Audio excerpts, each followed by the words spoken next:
எடப்பாடி பழனிசாமிற்கு எதிராக அதிமுகவின் எம்பி தற்பொழுது பேசியிருக்கின்ற வீடியோ இணையதளங்களில் வைரலாக பரவி வருகிறது.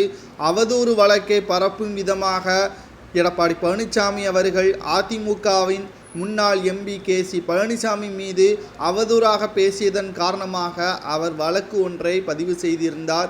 இந்த வழக்கானது நேற்று நீதிமன்றத்திற்கு விசாரணைக்கு வந்துள்ளது. கே.சி. பழனிசாமி அவர்களது வழக்கறிஞர்கள் ஆதாரத்தை முன்வைத்த நிலையில் எடப்பாடி பழனிசாமியின் வாதங்களை கேட்பதற்காக தேதி குறிப்பிடாமல் நீதிமன்றம் ஒத்திவைத்துள்ளது. குறிப்பாக 2014ஆம் ஆண்டு மக்களவை தேர்தலை பொறுத்தளவிற்கு கோவையில் அதிமுக வென்றடைந்துள்ளது. ஆனால் 2021ஆம் ஆண்டு நடைபெற்ற சட்டப்பேரவை தேர்தலிலும் தோல்வி. தற்பொழுது இருக்கின்ற 2024 மக்களவை தேர்தலிலும் அதிமுக மிகப்பெரிய தோல்வியே அடைந்திருக்கிறது.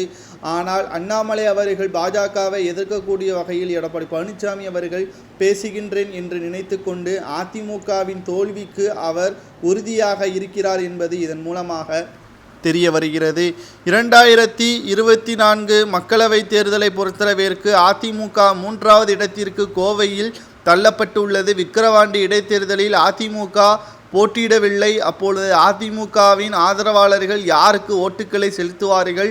திமுகவிற்குத்தான் செலுத்துவார்கள். இதனால் திமுகவிற்குத்தான் சாதகமே தவிர அதிமுகவிற்கு எந்த ஒரு சாதகமும் கிடையாது, வெற்றி வாய்ப்பும் கிடையாது. எடப்பாடி பழனிசாமி அவர்கள் முட்டாளாக இவ்வாறு செய்தியாளர்களிடம் பேசி வருகிறார் என்றும் அதிமுகவில் யாரையும் ஆதரிக்க மாட்டோம் என்று கூறிக்கொண்டிருக்கின்ற எடப்பாடி பழனிசாமி அவர்கள் அதிமுகவை உருவாக்கியது எடப்பாடி பழனிசாமியின் அப்பன் கிடையாது என்றும் கே.பி.